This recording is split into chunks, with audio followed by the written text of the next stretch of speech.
Good morning and welcome to On the Beat. My name is Kim Mastrofino, and with me today is Martin Chan and Joe Hildreth. They're part of the Beat team. And so, yes, it looks like we are at the beach, so we just thought we'd share that. So we're going to check in with Martin and Joe because I do know that they have some weather updates and some community updates. So let's check in with Martin first. How's it going? Hey, hi. Doing good. Today's June 2nd, Tuesday. Outside is, right now it's doing okay. Maybe later, maybe rain shower, maybe thunderstorm. The temperature is probably like, 60s, 70s, or 80s. Well, humidity is high, so probably muggy today, just like yesterday. Yeah, well, we'll take it. Yep. Yeah. Well, thank you for those updates. How's John Oliver today? He's He's a doing, turtle, by the way. he's a turtle, yes. He's chilling, as always. Oh, good, good. All right. Well, thank you so much, Martin. I always like to hear the weather forecast to prepare for my day. So thank you so much. No problem. So, Joe, let's check in with you. How are you today? I'm doing good and great to be here. And Annie the cat's doing well as well? Yes. Well as well. I guess that sounded good, right? Great start to a Tuesday. So, anyway, I know that you have some community updates for us, and so would you like to share right now? Yes. Okay. Tuned on the Doomed and Blues on the Beach starts the first weekend in July, and will offer a variety of great musical entertainment. Please check out the Mesquamicut Facebook page for the lineup of entertainment. Also, the Virtual Art Festival is scheduled for July 17th and 18th in Wilcox Park.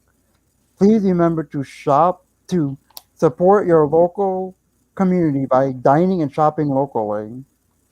Yes, thank you so much, Joe, for those updates. And I just wanted to actually add on that just as a reminder, it's still there's still time to make a contribution to the Olean Center's GoFundMe campaign, and this is to help us obtain a security system.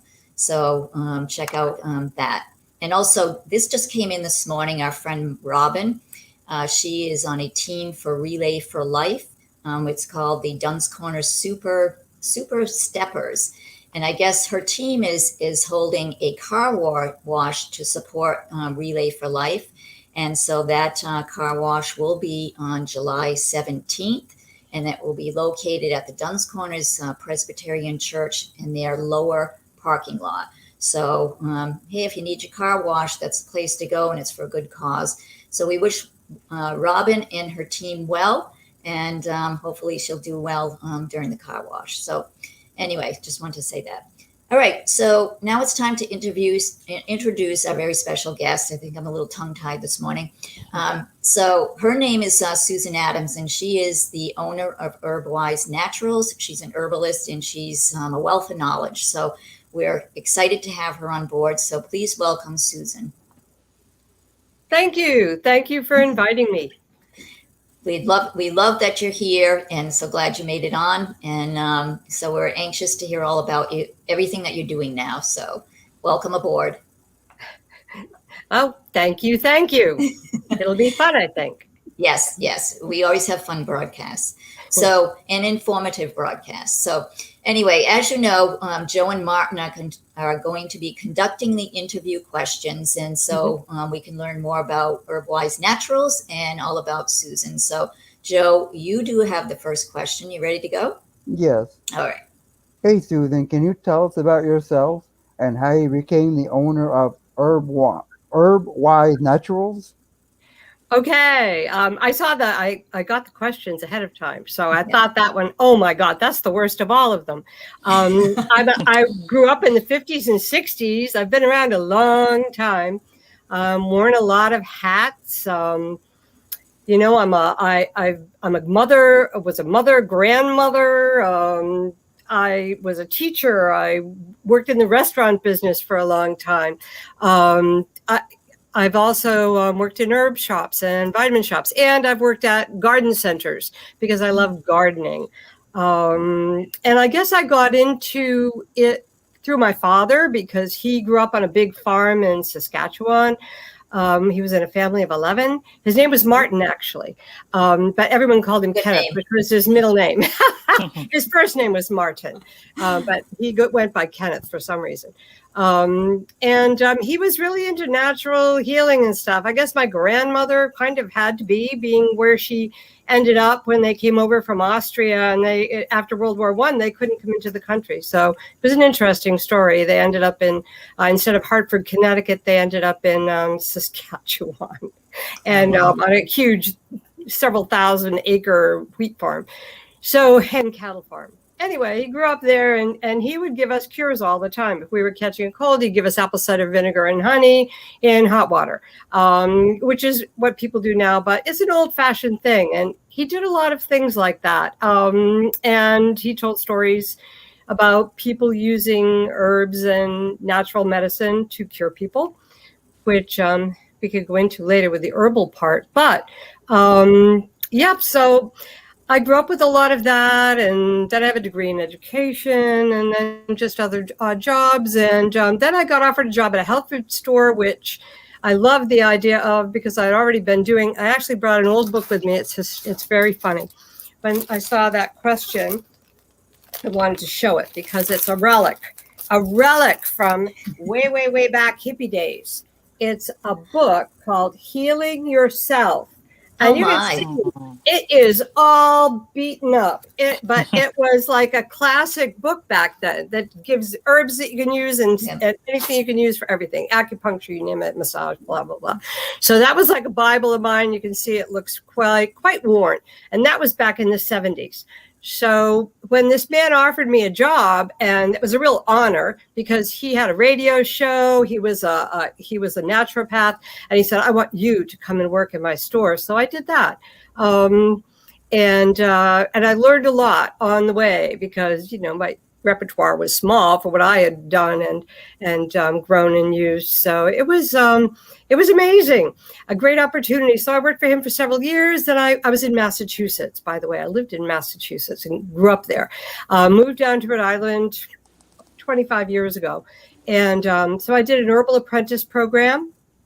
I did half of one. Then I moved, so I couldn't finish that one. And I did a full one at Herbal Essentials of Herbalism in Rhode Island. So that was like a 10-month herbal course. And that was wonderful up in North Smithfield. I don't even know that they do it anymore, but that was great. So that's kind of how I got to where I am. I worked at Puritan and Genesta. Then I wanted to have my own store so I could carry what I wanted to carry, do what I wanted to do.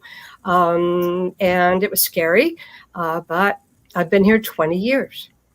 Wow. In May. Mm-hmm. Yeah. Wow. Wow, that's very great. It's Like like I said, lots of good I'm old. It's information. a lot of stuff. You're not old, you're just mature. Yes. Yeah, Yes. so there you go. So I have to ask you, what part of Massachusetts? Oh dear. I was born in Winthrop by the sea, which is a peninsula. So I love Westerly because I feel like that's where my mother's family was from, generations of them. Beach was right at the end of the street. So there that's where I was born when I was young. And then I was in Natick, and I've lived in Salem. I've lived in the Berkshires. I went to the University of Massachusetts in Amherst. Okay. And I landed in Millis before I moved down here. So a number of places. Wellesley. I lived there too. Mm-hmm. Yeah. Well, I originally came from Massachusetts as well. Oh, really? Yeah. Oh. Yeah. Where? So, Athol, Massachusetts, which is actually not everyone knows where that is. It was a little bit remote, but now it's building up a little bit more. So it's probably like, I don't know, maybe an hour from Boston, maybe. Mm-hmm. Yeah. So, kind of on the northish or south shore. I can't remember. Massachusetts is big compared to Rhode Island. It's definitely big and great. It was a great place to grow up. Lots of country and my roots are there. So anyway, but thank you for that information. You've done a lot, and it's interesting the background with your family members like into the naturopathic. Of course, that's what they did back then more than they did moving forward. I think people are starting to get back to that a little bit, or have for a while. It seems like so. Very interesting. I'm interested in all that as well. So yeah, fascinating. So thank you. Yep, you're welcome. All right, Martin, I think you got the next question. Yes. Can you tell us how you become an herbalist? Okay, I kind of got into that a little ahead of myself, but that's all right. Enough about me. That is on both sides of my family. They're gardeners, so I've always gardened. My mother's family, they still have a greenhouse in Winthrop, and I always heard the natural cures and this and that. But of course, being in the 60s, you know, the hippies, we were all into get back to the land, go do some farming, kind of almost what people are starting to do again. So that was where my interest got piqued. And then with my dad, who had started doing yoga in 1969 or 68, because he had had a really bad back injury and he was in a wheelchair, and he said, I'm not doing this. So he did yoga and got himself out, and he read books on natural healing and turned himself around totally. He was impressive. He was a force of nature, that man. So, you know, he really impressed upon me how you can heal yourself, basically, to keep a baseline. So the herbs and the plants were fascinating to me. I mean, they have an affinity to different parts of your body, and they know where to go to heal what needs to be healed if you know how to administer them, and what works for one person doesn't work for another, etc. So I decided I would do an herbal apprentice program. I did half of one with Jane LaForce, but ended up having to leave because I moved down here and it was just too crazy. And then I went back and did it at the Essence of Herbalism with Mike Ford and Joanne Pacheco up north. So that was kind of a formal training where you had to know the herbs from the spring when they were growing to when they were blooming, to go out in the field when they were all dead and pick them and know what they all were. So it was quite an education, and a really good one. And it was around the same time I opened up the store that I finished the formal herbal training. I'm not a I thought of going back to school to be a, you know, sort of an advanced herbalist, master herbalist, but I haven't done that. That would be something nice. But anyway, that's how I ended up here. My husband found the store. He said, oh, this is a good place for you. And I was like, oh, that looks big and scary. But he said, no, you can do this. So it was a lot of work, just building the shelves and doing everything. But the favorite part of it are the herbs and the bulk herbs and spices. We have over 250 bulk herbs and spices, all organic as much as possible, and culinary ones, because I love to cook. So we have medicinal and culinary herbs by the ounce, which is one of my favorite things and one of the reasons I opened the store. But that's kind of how I got into the herbs, just growing them, using them, and you know, I've always loved them from the get-go. Wow, that's really fascinating. All the herbs, all different kinds. Yeah. And it's gotten to be a very global thing. We use herbs from everywhere. You know, ashwagandha is a big one now. That's from India. There are a lot of Chinese and Asian herbs that we use now regularly that are popular. So, boy, the pandemic really did a job with cutting the supply of a lot of things. We had to scramble, but being small, we could do that. So we managed to keep most things in stock. Wow. But yeah, it's a very interesting world. That's cool. Susan, I have another question for you. So are some of the herbs, do you grow yourself and sell, or do you mainly get them from elsewhere? We mainly get them from elsewhere. I mean, I grow my own at home. Some of them, and most of them, you couldn't even grow around here. A lot of them are herbs that you can only grow in warmer climates. So sure, it's not ideal. And yeah, I don't have the land or the time, really is basically it, to grow them. But as local as I can get, I have some lavender that I get from Connecticut. I have some nettles, stinging nettles from Vermont that are extraordinary. You can actually get a rash from touching them, even though they're dry, so they're potent. So I try to do local if possible. That's good. That's good. That's great. All right, Joe, I think you got the next question. Can you describe the healing property of plants and herbs?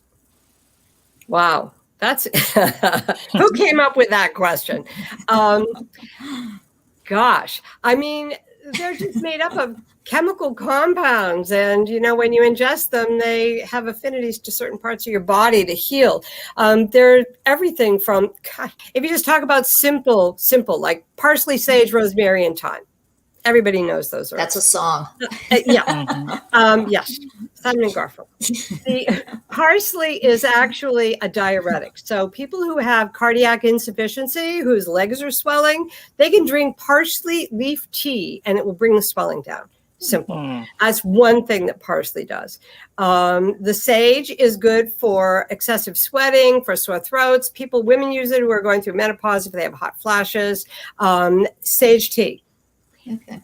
Rosemary, that's good for hair growth. It's also good for memory. And thyme is also good for sore throats and coughs and blah, blah, blah. So look, even those simple ones that we use for cooking basically have their medicinal properties, and they're all different. Ginkgo goes to the brain and the extremities, so it increases circulation. So you could actually use it as a helpful transporter. I think it crosses the blood-brain barrier too. So you could use it and put something with it, and it might bring it along into the brain. It's really fun working with the herbs. They're just amazing. Amazing, amazing, amazing. I had a rash on my finger once in comfrey leaf. Comfrey is a real powerful healer. And I was putting salves on it. It was like a contact dermatitis on this finger under the ring. Nothing was healing it, nothing. And so finally, I just was out in the garden. I took the leaf and I chopped it up and I put Scotch tape around it and taped it on my finger. And then I went and picked up my son at school and proceeded with the rest of the day. And when I took it off at night, gone. Rash, gone. It was crazy. I had never seen anything like it. So they're powerful. You do have to respect them, and don't go overboard and use them, too extremely. Even just those parsley, sage, rosemary, those can all be overused and not so good for you. So we like to help people here by telling them, this is a safe way to take this. Or you can read. It's all out there. What do you think, Joe? Pretty much. I mean, herbs, yeah. I mean, goodness. Yeah. They're powerful. I don't discount modern medicine, allopathic medicine. Doctors are wonderful. You can get diagnosed. I think a lot of times for chronic diseases and things like diabetes or just high blood pressure, there are lots of things you can do that are natural without hitting it with heavy duty, medications. Yeah. So we like to help people when they're on that border and they go, well, I don't really want to take the medication. I might like to try some tea, try this, try that. And I've had people turn crazy things around with tea, crazy stuff.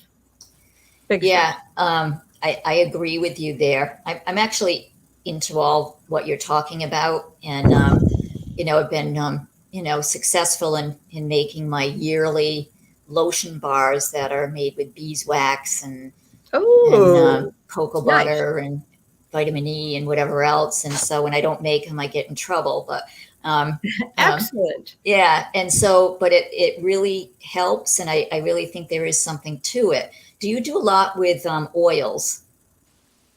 Well, do you mean like for topical and yes? So I used to. I don't personally do them. I use them. Yeah. Mm-hmm. I use all kinds, but I used to make a salve with, I think it was plantain and a few other things for a woman who had horses, and they would get these hoof infections that nothing would clear up, and she would take the salve and pack their hoofs with it, and she said it was the only thing that ever worked. So that was pretty cool, and I loved making it. I think it had calendula in it too.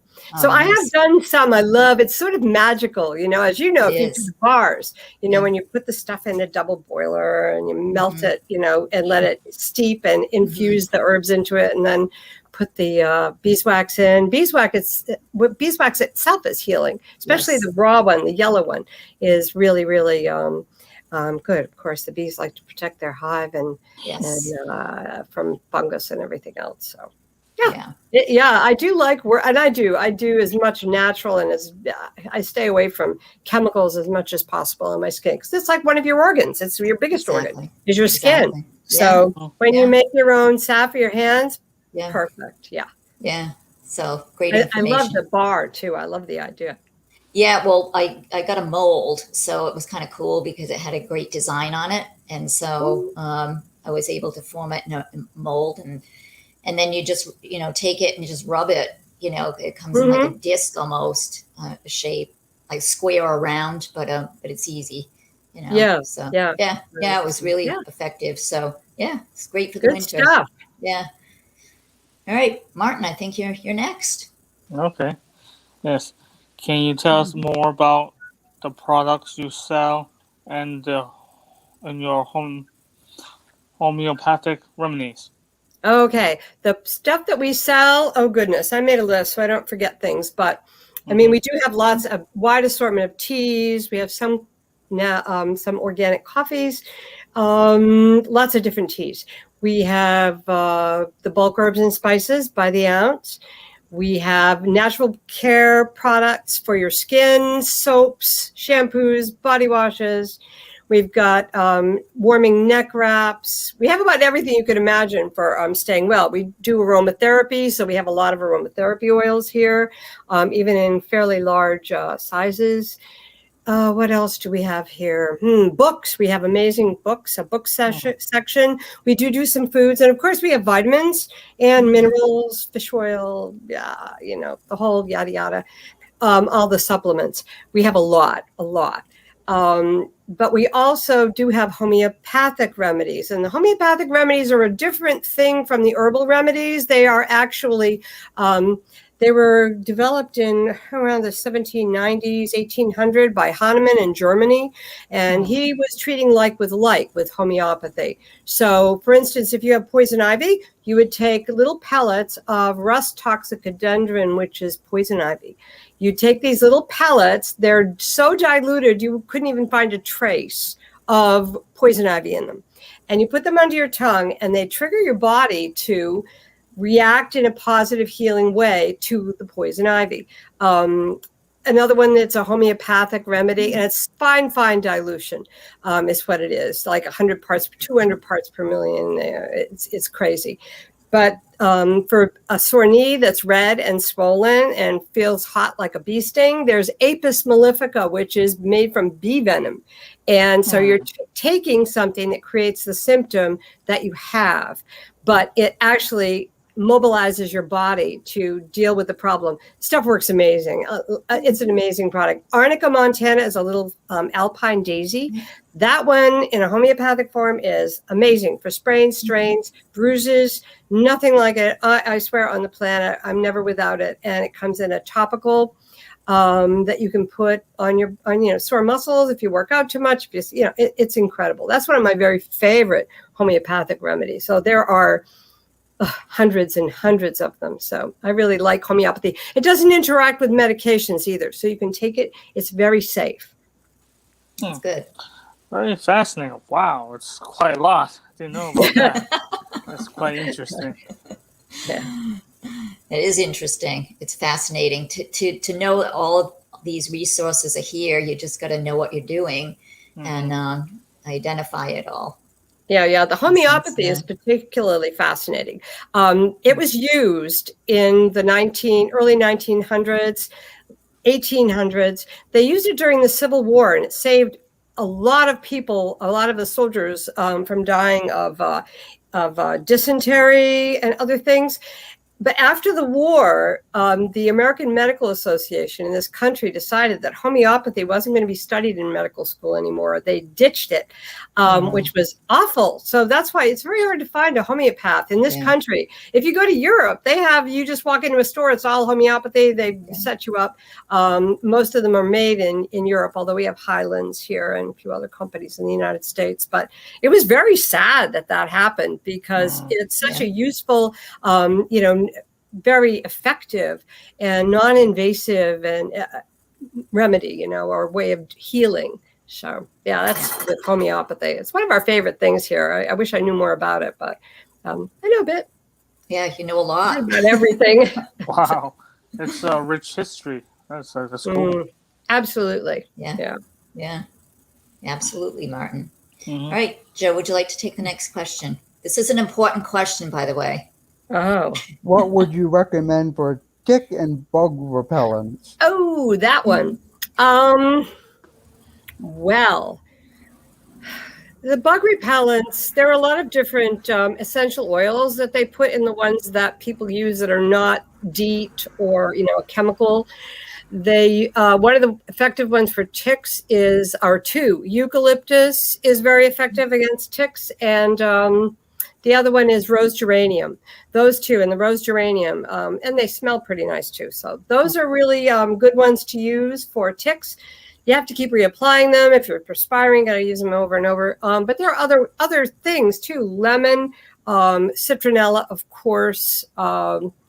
The eucalyptus is good. Soybean oil on its own repels mosquitoes, believe it or not. So if you have a little of that, and if you make up your own, a lot of people make their own bug sprays.